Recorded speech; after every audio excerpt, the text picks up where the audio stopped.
ụmụnne m na ụmụnna m ele ụtọ nọrọ n'okpukperechi nwanne ọnụ nwaanyị mba nnọọ awụchasịalanụ m eye ụmụnne m ka m ghara m igbu oge ọnụ anụ m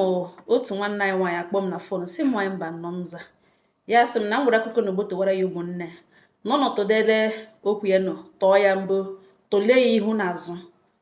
na enwe ihe ụnụ ga-agwa ya nọ n'ụgwa ya na ịwụrụ nwoke na gị hụta ya dịka nwanne m nwaanyị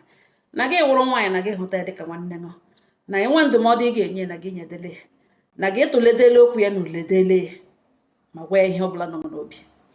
ya gaa n'ihu sị m eti eze go ka ya hụrụ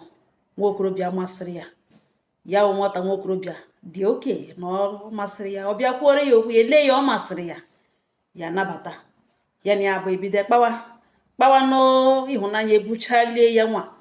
ya gbanụhụ maka na ihe na mmadụ nwere ike na-asị ahụrụ m n'anya mana ịma ihe obi ya na-eche mana ya onwe n'ime onwe na ya hụrụ dị ya mma n'anya ya na ya abụọ na-eme kpagide kpaga 4 good years o ya ka ọ nọgidere otu ehihie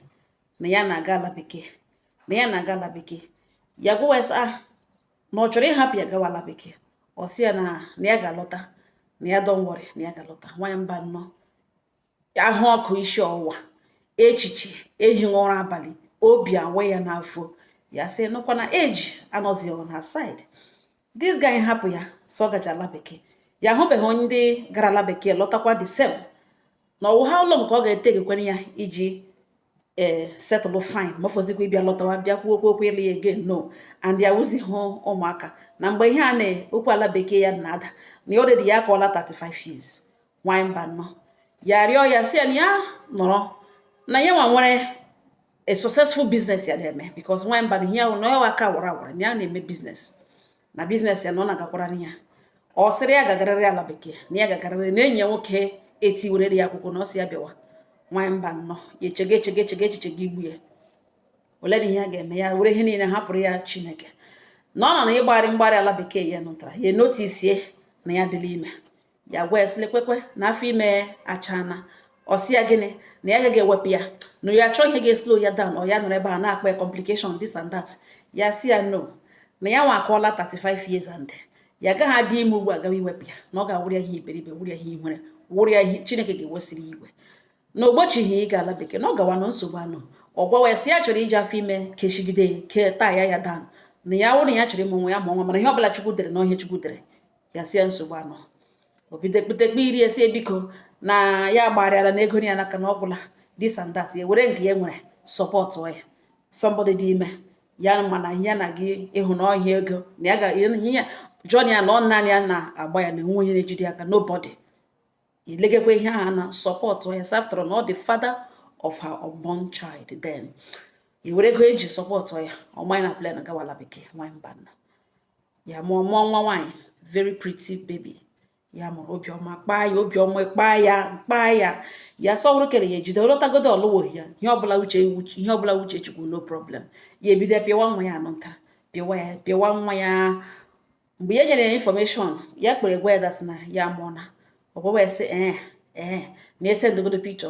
nwa ya si ya mụrụ ya ese pikchọ sendịara ya na WhatsApp oleghe sọ makwara mma na ya sịkwa ka ya gwa ya na ya hụkwa di na ya lụrụ na ihe eji agwaga ya mabeghị ihe echi ga-eweta na o kwesịrị inye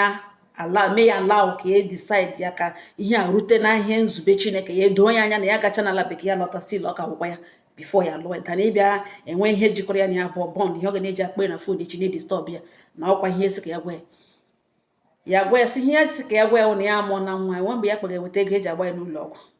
enwekwara mgbe ya egbochiri ya emeghị ihe ọ na-eme ya sị ka ya gwa ya na ya amụọ na ya ga-akpọ ha kwa ya ege na agaghị distọb ya na ya dị sọrị nwaanyị mba nnọọ mza voice record ya nọ na fon ya na WhatsApp ka edere ede ihe niile dịka ihe a niile ihe o ji ọnụ ya kwu ya were ihe ndị a niile ga-esave ya move on bido lewe nwa ya kpozi ihe na fon ọ nakwana ha akpọ nwaanyị mba nnọọ this guy nọ gala bekee na 4 years ọnụhụ from ha ọ jụkwana hụ sele otu nwa ya mere enweghị ndị relative ya mma ya dị awe na ya mụrụ ya nwa ọ jụ ha ese enweghị ndị bọdị jụrụ sele otu nwa nwanne ha nwoke mere ọ wụle otu ya onwe ya jụkwa na ele otu nwa ya mere ọ jụhụ 4 years ya anụhụ from them enweghị ihe ya sendịrị because ya eji ego ya emega ọfụma biznes ya nwa batara na ndụ ya emezie biznes ya wụzie awara awara dịka ihe agbajuru ya ọkụ everywhere ego ya wụ aka na-emeta ego ya nọrọ ọfụma bido zụọ ala bido rụọ ya ụlọ. Nwanyị mba nọ nza ọ ya ka ya nọrọ n'ụlọ rutere by then nwa na-emene 4 years and ọ gara lo ya nweta information n'ụlọ ọ kpọghị ya na ọ na-alụ ka ụlọ rutekwara na ọ kpọghị ya na ụlọ rutere ya na ya nọgacha ihe niile otu o si na-agagharị na-eke ego ma ya dash ndị mmadụ phones ma asị okwu ma phones na laptop okwu olu and ebe ọ nọkwara wụ Malaysia ọ bụ ebe ọ nọ oluwa bụrụ ma phones ma laptops ihe ka nkụ gadgets lọta ọ sị ikele ya nye otu phone ikele ya nye otu phone dịka ya ndị kọrọ esi kọrọ ya ọ bịakwana okpoghi ya na phone the same phone number ya na-eyuzu ọkwa ya na-eyi ka ekele use okpoghi ya ọ bịakwana ya kpọkwana ya ọ ya ka ya nọ one day somebody a lady ya na-amaghị onye ọwụ ya nwe ihe nwe ike chetanwu ihe jikọrọ ya na ụnyaahụ the person akpọ ya na phone ya piki ọgwawa sị na hafa ya sị ya jụọ onye ka ya na-enye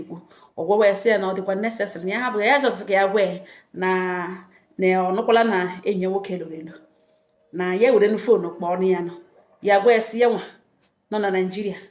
oshi ala bekee lota na Naijiria na ya were fonu kpọọ ya nwa lụrụ elu na ọ dị gịnị kwana nwa ya ga-eji akpọ ya ọgwa ya sị na nkwa ihe na ọ dị ya na ya bụkwanụ pride kpọgodo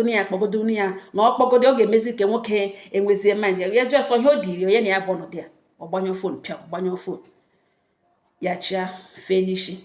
ọkọta ya gawara onwe biznes nwechaa branches ya gaa ebe ara gajuru ahịa ga-echeke ihe ses ges megere ma ha megakwa ọfụma na-ete dị very busy atụtụrụ ego arụkwanụ ụlọ ya na nwanyị mba nza ọ ya ka this guy nọchara ọ bịahụ lee ya ọ kpọhụ na fonu the information ọzọ ya nwetara na ọ maghị na plan laghachi ya gba nkịtị dịkwanụ n'ọrụ onwe because enwere ọwụ onye Chineke na-agọzi onye a na-emere mara na Chineke egozie n'ụzọ niile na nwanyị mba nọ nza a na-eme ka a na-eme nwa ya nọtara eme 6 years still ka ọ gaghachikwara okpohụ na fonu onweghị otu o shiri juda ese ma ọ ịgwatere ya lụrụ elo ọ ya elo okpo hakwa another 2 years o jiri gaghachi making 4 years ọ nara na ya 6 years na nwa ya na ha akalitere ya nụzi mgbe nwa ya nụtara na at the age of 9 years ka this guy lọtawo kpọọ ya na fon na-ele ebe ya nọ ya jụọ esele ụdịka ajụjụ ebe ajụjụ ka esi apụtachikwana na-ele ebe ya nọkwa na ya na-agba aka na ya jọsichi ịhụ ịmata ebe ya nọ na enwere ihe ọjọọ ebe ya jụrụ ya ebe ya nwa jụrụ ya nwa jụrụ ya ha na ọnọ na ya lụrụ bifo okwe ha akpe na fon pride oke pride ya si ya nna biko na ya kụjiri ga-agachiri akwa ya ebe ọ wụra ya gbanyụọ fon na ntị o sendịara meseji si ihe ọjọọ niile ya mere na ya gbaghara ya na ya megebe ka ya ga-eji nkaramanya daghachi back to ha mana ọ dịrị ya izi ya maghị ihu ya ga-eji abịa na ya biko gbaghara ya na ya biko ihe ọbụla ya mere ya gbaghara ya reply ihe meseji ahụ ya forget ya ma mmadụ dedere ozugbo ya gochara datin ya forget ya hapụ ya nọgidezi na shade ya one day hụ onye paakịrị jeep buru nnọọ jeep vuru paakị ya nga ọ na paakị jeep ka na ọkwatughị NDDC pol nga ọwaja ka o ji n'onwe vu ya paakị ya gbuo họn ndị niile na ebe atọ nọ enwe onye ogbugere họn enwe moto ya n'ihu enwe ken ya n'azụ o gbujiri gbuo họn ya nọkwa n'ime shade ya dị very busy reshiga ndị mmadụ ahịa oshi na moto ya rituo na mhụshi oyiyi ka opu tọn olemekwara onye lege batawazie na shade ya elekiri ya ọhụzi nwa ya nwaanyị nụtara that day which is Saturday nwatakịrị agahụ school 9 years ọhụ ya lee ya si okpe oyiri nna ya ada dịgele lee ya nwa ya si ya na papa ya ọ sị ya dadi ya ese papa ya sị nwa ya nwaanyị ekele ya good afternoon sir ọ sị afternoon what she ekele mpa ya won't you give me a hug nwatakịrị sị na I don't even feel like obere nwa nụrụ nga batawazie n'ime inside ya tọpụkwara ha ọnụ ya gba ya nkịtị enweghị ekwu ma mmadụ gwedo okwu enweghị ekwu nwatakịrị 9 years ọ ya ka ọ bịawara batawa si na bawaziere nwa na ọ bụrụ na nne ya discipline ya na ga-ediscipline ya na ya enweghị ike ịmụ nwa ga-disrespect ya na enwe ya na nne na-enwe beef na ya na nne enweghị beef na ọwụ ya na ya bụ onweghị beef na ya agaghị take ya ma iwu na ọwụ nwa ya nwaanyị na ole na oyiri ya na ya agaghị eteki ya ịbịa disrespect ya n'ụdị a na wọf wọtọ ihe mama ya gwara ya ya nọrọ nga agwa ya sị nna ya sị na o repeat ihe onwe ya ugbu a again na ọ ga-enweta onwe na police station na ya o doro anya na ọ ga-ala ala bekee bute ego na ya na ya abụọ ga-akwa ya na o jikwala anya o ji ahụ gị that time ele na ihe dị iche dị ya wụzighị ụmụaka na ọnwa anwa repeat onwe ya again na ọ ga-enweta onwe na police station from police ha gawa court ya sịkwala ya agwaghị ya ọ nọrọ nga chere oche na nga nọrọ ọdụ bido were ha nke hichashiwa ihe kopo na-ekopo ọ ya ka customer dị too much ya na-adị very busy na-azụ ahịa ọ nọgide si ya ga-abịaghachi gara ịbịaghachi ebe 5:30 by then ya emechiwene ọbịa na ya bata moto ya gwa esikwa ichi moto ya batakwa ichi moto ọsị ya bata kpọrọ nwa ya bata moto na ya lọtara na ka ha wụọ family ka ebi udo ka ya establish ka ebido ebe a kwụsịrị ya sị ya nna biko na erere eze pụọrọ ya n'ụzọ na ọhịa gwara nwa ya mbanụ ka e kwuru ya ga-atọ ya shi ya gwa ya sị biko erere eze pụọrọ ya n'ụzọ ọ gwa ya sị ya dịgazi arrogant mana ya nwa ga-ebe ndị ya na ya nwa ga-ebring ha head down ya na-eye just lekiri ya jiri nnọọ nwayọ nwa ya nwa ejidesha ya ka ike ha krọs mere udo ya ga buru nwa Corolla ya na-eji agbagharị ha baiga ọsị bikos e nwere moto ihe o jiri ọhụta hụ nwezi moto dị ya ka moto n'anya bikos of Corolla na ya lọtara ịbịa zụọ ya ezigbo moto ya lọtara ịbịa meke ya tọpụrụ ya ọnụ ya bụ okporo nwa ya lawa obido kpowa n'abalị ahụ kpoga bikos ya gwara ya na ya nwakwala nwa soro ya nwakwala nwa rivise moto na ọ na-eso ya ala n'ụlọ ya bikos ọ ga-anọ ebe ahụ polisi abịa pikiri ya o kweghị eso ya ala obido na-akpọ kpogide ya gwa ya again na ya na-apụta shop on Monday ya chọghị ịhụ ya ebe ahụ na shop ya na ọnwa nwa bịa na shop ahụ na polisi abịa pikiri ya from shop ya na ya nọrọ miles away na kwa bịa hụ nwa ya nwatakịrị 9 years na ihe ya na-aga eme ala wụ ya nwere na-azụrụ abịa na shop ya like abata ebe ahụ like abata ebe ahụ like o nwere ka ọkpa like enwere ka owuke ya na ihe biko n'ọrụ onwe ya na ọwụ ihe ka ya na ya bụ ọgụdogide mma ka nwoke akpọ ya si ya na ewetukwe n'isi ala na ọgịnị dị ihe na-apụghị ya gwawa ya sọ wee useless woman ọ sị nwa mba nọ nza na iwe wee ya na ya yiri mpa ya na iwe wee ya na ya na-adị arrogant na ọnụ ya na-adị do good na ya ma mgbe eji kwu destin ma ya dị sorry mana mbiko nwa mba nọ na mgbaghara na ya dị sorry mana ihe kwuru ihe ya ga-agwa m na ya kwuru ya gwa the old woman na ọ wee useless woman na ọma ihe na ọ na-akpọ ewetu isi poga na ọ dị gịnịkwana na ya nwunye nwa ya ọ sị na ya kparịwa ya na ya ga-elu asụ mana ya echetakwa na ya mụrụ nwa ya nwoke nwa ya jụwa ya sị nwa ya nwoke ka ọ hụrụ nwa ya ka ọ hụrụ n'anya ka ọ wụọ nụhụ na ya mụrụ nwa ọ macha ọ dịcha wee na nwa ya nwoke tụrụ nwaanyị ime okpohụ wande ele otu e mere okpohụ wande ọ bịara ịhụ nwa ya okpohụ wande ihe rigekwe ihe kemgbe 9 years ekwere nwa ya nwoke ekwere tọọ nwaanyị ime amụọkwana ya nwa ihe ọ kpọgazi ugbo na ewetu isi na ya na-epoga na ya kpọkwala ka ọla ọzọ ka ọnwụ na-egbu agadi nwaanyị hapụ ịbịa gburu ya gbanyụọ fon the young man na-akpaghachi ya na ọmama ya ka ya kparịga ya mana ya nọ ya na mma ya nọ dị ya na ọmama ya ka elechara anya na-akparị na oke mma ka ya nwụrụ ya nwa ahụ value for ndị nne na ihe mere na ewu na ya ga-abịa na ihe niile natara n'abalị ka ọ wụọ anwụnta na ya chọrọ ka ya na ya abụọ hụ ka ha diskọs ya biko ya tọpụrụ ya ọnụ ọ ya ka ọ bịawara on Tuesday bịa paakị ya moto ebe dị fa were ụkwụ gekute mbata ọ bata na shade hụ na enwe onye n'ebe ahụ ọ ofu onye batara and ọbịa o ji ele mọni bịa ofu onye ihe bịara zụrụ ahịa pụọ ozugbo onye ahụ na-apụ kpara ugbo ikpere n'ala si ya biko na ya gbaghara ya na ọ bụkwa ihe niile ya emega na ọwa ahụ ihu ya ga-eji kwuo ya amaghị ebe echi bido ya amaghị ebe ya ga-echi na ihe biko mere ya ebere gbaghara ya na ihe lụtara final ya na-alaghachi hakwa ala bekee gị na ya chọrọ ire moto ya na ya ere ya ihe ọbụla ya eretere na moto a na ọwa ọtụrụ 13 million na ihe ọbụla ya eretere ya ga-ewere nye were compensate na o were na business then ya ga-abịakwa ụgwọ ichie ka ya na ya abụọ kwụrụ wụọ nwa ha nwaanyị nna na nne na ya biko na ya lọtara enwe nwaanyị bara ya anya na ọwụ ya nwakwa na ọwụ tụkwa ya nwa na enweghị onye ọzọ ya jụọ esi why because ya nọ na information ihe niile mere because gịnị nwaanyị Malaysia tiri ụkwụ ọsọ tige on the run na o ree moto ya enwe biznes ọ chọrọ iji eme ọ ga-eme na enweghị ọ chọrọ iji ndụ ya eme na ọ ga-eme na otu ya hụrụ ya ọhụ igbe na nwezi nwoke na-aba ya anya na enweghị eji nwoke eme nothing na nwa ya nwaanyị too ọchọ anytime ọchọ nwa ya chọrọ iso ya gaa na o soro ya gaa obi ga-abịa ya na ya nọtọ no problem mana ọhụ na age n'ugbo nọ 9 years ya gaghị erelizili ya na ọ ka wonder age ya gaghị erelizili ya now na once ọ kpara ụkwụ 18 years anyday ọ bịara si ya na ya soro ya bịa na ya bụ n'olekwa ụzọ na enwe ya na ya bụ ọdụga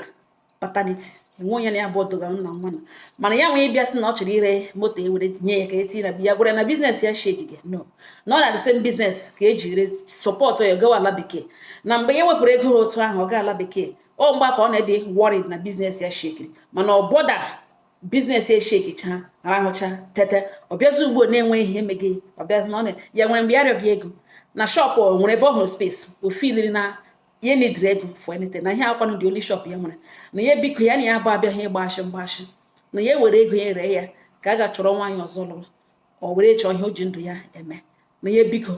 ya bịakwala ebe a na nwaanyị mba nọ na ya nọziri on Sunday mmanya na nwanne ya nwoke nke nta ka o toro abịa na shedi ya mmanya na-arịọ agadi nwaanyị egbe ikpere si biko na ihe na ya emege na ọwụ nso ala ebe ya shi mana because ọwụ ihe mege na village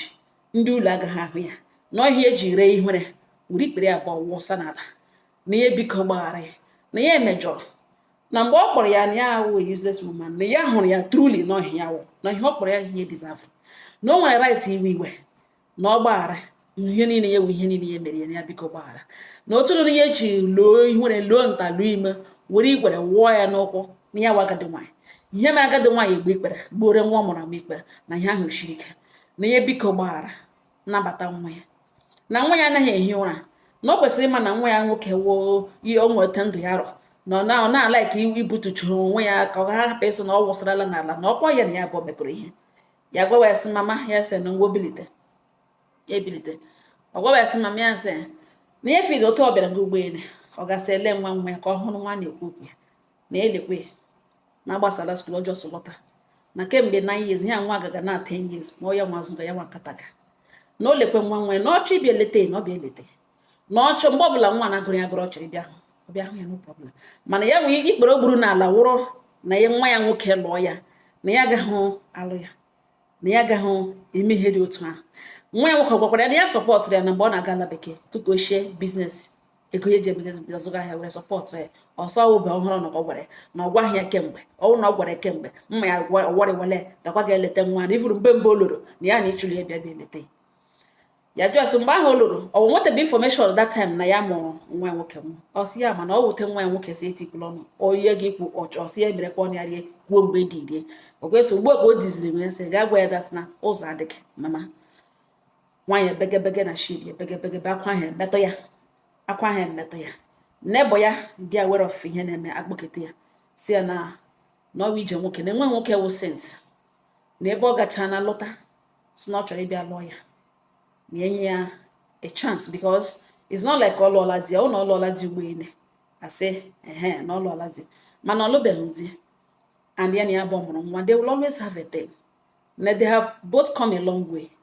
na ọwụ na ọ dị serious ọ chọrọ ile na enye ya chance ka ọ lụọ ya na ihe nebo ya bịa gwa gị ya gwa nebo esi ihe dị otu ahụ adị ya gwa ogwe egwulekwucha sị m nwaanyị mba nnọọ na ọ bụ ebe a ka o kwuru na otu aka ọ nọ na-arịọ everyday otu aka ọ nọ na-arịọ everyday na ya chọrọ ịga were police ka ha keep ya miles away from shop ya chọghị ya pụta shop every time mmadụ abịa nga na-egbu ikpere na-egbugharị ikpere ugbu a na ọ chọzi ịma ma kọstọma na ọ dị ama mmadụ otu aka ọ gaji ọsọ gbu ikpere na-arịọ ndị kọstọma sa ha rịọwe akọrọ ndị kọstọma ihe o mere na ya emejọrọ ya na ha biko na ya dị sorry and o menwe ndị people dị emotional otu ọ na-eshi egbudi ikpere na ọ dị manipulative na ya chọọ that drama na shop ya na ya agwala ya na ya ga-eji polisi eme ya arrest na ya ga-eji polisi eme ya arrest ma ya hụhụ ya na shidi ya kemgbe 2 days ọ bịabe na nwere dịra akụkọ dogbotowere ya ụmụnne na ụnụ convince ya nwaanyị mba na nwere ihe m ga-agbotowere na mkpata ya na obi agbawala na ya in fact na nwa otu o shewe ya na-ele ya anya na-ele ya elo na ọ na-ewute ụmụnne m okwu ekwele kwucha m sị nne m ya sị ana m ihe ikwuru mana ịma na mgbe ụfọdụ a ga-anọrọ ọnụ anyị na-ekwu ọzọ mana echiche mkpụrụ obi ime obi anyị kwuga anata ya sọ eziokwu saa ntị na mmiri m agwa m chọrọ ịgwa nwanne m nwaanyị tụruo ntị ala ọfụma. Let me tell you, ịhụnanya anaghị ekpu ya aka. Ịhụnanya dị n'obi. 65% of ndị nọ na relationship currently, some not there because of one thing or the other, little interest. Some would be for love. Mana nke ahụ wụ for love, anaghị anyụ ya enyo. Anaghị abagain ya abagain. It doesn't die. Yeah, somebody getting a bomb, 35 years as a then. Akwụkwọ ala bekee ya pụta ya ma na plan gawa. You supported him. Ya atọ ọṅụ ime. Gị ikpo ya, even though na lepụta ha n'afọ ime, gị ikpo ya na phone na ịmụọ na. Instead ọ ga-ejubilate or dị happy. John hotel ya sị send go the picture nwa. Bido gwawazie ngana ya gwara na agwa na this and that. N'ihu dị gị lụrụ. That word gị hụ dị gị lụrụ. You have no place in his heart. Now, because why Malaysia chọrọ ya oso, ya nọchakwa ebe ahụ lọta for 4 whole years. O metọghị ịbịa hụ nwa ịmụrụ ya. Ọ bara ya nwa ya. O metọghị ya. Ya hụ na ọ lọtara that time bịa leta ṅụ. Maybe kwe ṅụ mkpọtụrụ ochekwere me ọ chọọ ofe ma bịa hụ so ọ bịara bịa hụ mkpụrụ ya nwa ya. Okwu agara abịa in a different way. Mana ọ nọrọ 4 years. Mara na nwa ya amụrụ ya nwa 4 years. Ọ naanị picture nwa ha esendịrị ya mgbe a mụrụ ya ọhụrụ. Ya alụtazie nwa opportunity bịa hụ mkpụrụ ya nwa ya. Ọhụhụ nwa ya. Ọ bịa hụ ya ama ha na plan large back. Rutezie nke na nwaanyị Malaysia, nwaanyị onye ọcha ya na ya bi. Chọrọ ya oso ya agba oso ndụ. Onye dị ihe opportunity pikiri his things ya were oso were ije. Shi nke oshi ọja lo. Hụtazie na naanị ihe ọ nwere agwụla moto ahụ ya ere ya. Mmụọ ya na-agwa ya na ere ya na 13 million. Ka ọ bịachizie na ndụ gị. Mgbe niile ọ na-eme ihe ịdị 35 years. Add ya 9 years to your age. Ị ga-ama afọ ole dị. Now, ọ bụrụ na ọ ga-treating this way mgbe ị dị younger, 35 years. Mee ṅụọ ma ọ bụda hụ send hụ gị na nwa ṅụ. Ya ga-ebiricha ndụ ya because ada kpara ya ghọtala ihe onwe. Ya echetazie na ịmụrụ ya nwa. Chetazie ya hụtazi otu moto ya ere ya bịachi n'ime ndụ gị. Hello, ihe ọ bịara na o ịnwa anwa akwere ya lụọ gị. Ọ ga-eji raise kwa ụmụ ya again. This time around, before una relationship, ka ugbo ọ ga-eji marriage. He was never with you and he is still never with you. Ị nabata ya ọbata. Ọbata. Ị nabata ya ọbata. Ọ ya eweta ego ahụ nye m. Automatically ọ ga-asịzi na ọ ya nwa mepere business. Ihe ị na-eme na ọ ga-abịazi enwe ihe wu take over your life and everything. Ọ bụrụ na ọ nwere pride to the extent ya emecha ihe a niile zuzuru bịa na shading for the first time. Gwawa nwa gị that ya agaghị take this nonsense na ote nneshi raise ya. Ọ nwere skọskọ. Nwa ya ọ na-ahụ for the first time. Ya bawara ya na ya agaghị take ya na ihe nne gwara this and that. Hello. Nwa ị lọtara ị nwere opportunity ịhụ gbọnụ 4 years ịhụ ya. Gị ma na plan large. Ikpobe nne ese lote nwa ya. I send the 1 naira so were tiga na school nwa. I mee here for whole 9 years. Gị hụ nwa eyeball to eyeball. Gị nwa opportunity gwa na ya lekwe gwa nwa na ọ nna ya. The girl asia, good afternoon sir. Igosi courtesy. At least otoblo shidere na nne ya zụrụ ya zụ. Good afternoon sir. Or say, won't you give me a hug? Good morning with a hug. Ya bịa bawa na ya onye nne ya gwara ya this and that. Ya ara ya hụ ibutugodi isi ya first. Mara na o mejọrọ gị. Ọ dị mkpa ka ịgwa ya that na ịlụrụ di n'ụwa na marriage awụ everything. He wasn't there when you needed him.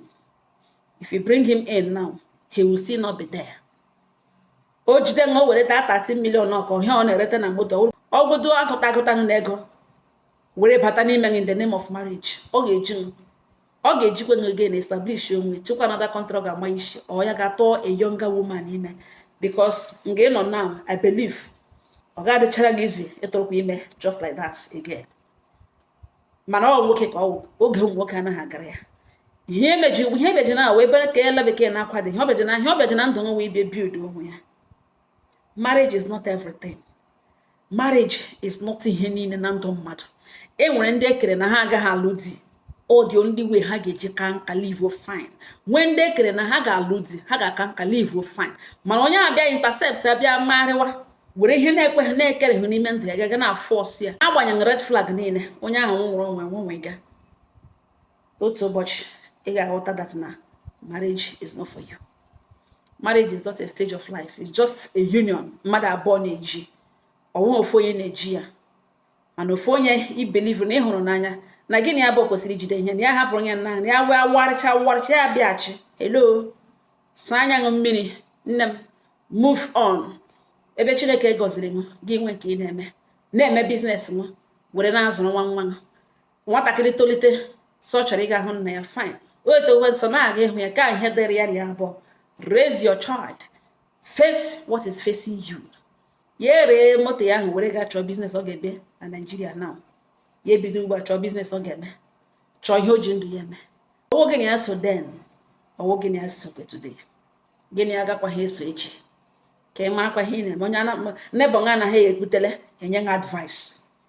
Imere ihe ono kwesịghị ile anya n'azụ. Ọwụ na ị ga-emechara ihe ndị anyị mụrụ nwa ma ị ga ihe ọjụ dị ha ese. Ihe dị mkpa gị hụ dị gị lụrụ. Gwa ya dat na ị chọghị ịlụ di. The fact na ọ ka metere single ọ pụtara na di abịaga na ọgụ nwa na-achọghị ịlụ di, and because ịlụghị di apụtara iche gị ya na ya chọọ ọhụ nwaanyị ọzọ ya megịrị ya lụrụ. Nne ụzọ anụghị ebe ahụ gbawakwa to avoid mmadụ iwere ibe mere lada arịgorigocha agakwapụkwanụ. Hello, jidekwe ntị n'aka. Ụmụnne m, ha enwe ihe nọ m n'obi m gwara enwekwa nke unu ga-agwa. Ọ bụrụ na ọ wee young girl now asị oke ka elegharị n'anya, the lady awụzikwa ha young girl. Ihe niile bidoro 35 mid-30s plus 9 years or how many years. Mgbe o zugezi ike na-agwọ Chineke ya gọziele, she's a mother and she's doing well. Ya garazie bịa because of gịnị nwaanyị onye ọcha chọpụrụ eji chọọ mbịaka igbu ya gbara lota with pride, with so much pride, thinking that ndụ this lady will ọgaracha ya gore ụzọ batakwa mgbe o dị nsọ pụọ mgbe o jiri nsọ. It doesn't work like that. Ya sị nwa mgbana na ya na ihe m kwuru na m thank you very much. Na mgbede egbotowuru ụmụnne ka ha were kwe mụrụ akụ na-enwekwa ihe unu ga-atụkwasị, enwe ihe unu ga-agwa ya, na-enwe ihe unu ga-agwa ya, unu convince godi ya na ya wụrụ nwanne gị n'ole ihe ị ga-agwa ya. Ọ wụrụ nwanne ya wụrụ nwanne m nwaanyị na ọ gịnị ka ị ga-agwa ya. Ụmụnne m, enwe ihe unu ga-atụkwasị, enwe ihe unu ga-agwa. Ihe m kwuru uche nke m, uche onye adịghị ya njọ. Unu gbotowere ya na ụnọ si ya ndị ya gbaghara hapụwa wee ka ọ bịa lụwa wee ya wee narcissist. Pride, so much pride. Such man, you can imagine. Enwe nnọọ ihe unu ga-agwa ya. Ụnọ si ya gawawa ya hapụ ya ọbịa lụwa wee because of ya na ya mụrụ nwa, fine. Ụnọ si ya nne ya gashi ike, fine. Ụnọ si ya nne ọgịnị ka a na-akọ hafịa ga lụọ di, lekwa ya lụrụ ọ chagharịala gbaghara wee lụwa wee. Ihe ọ bụla unu ga-agwa ya unu gwa ya. Ụmụnne m, ngọ ha nọ m n'ọnụ. Udo dịrị unu.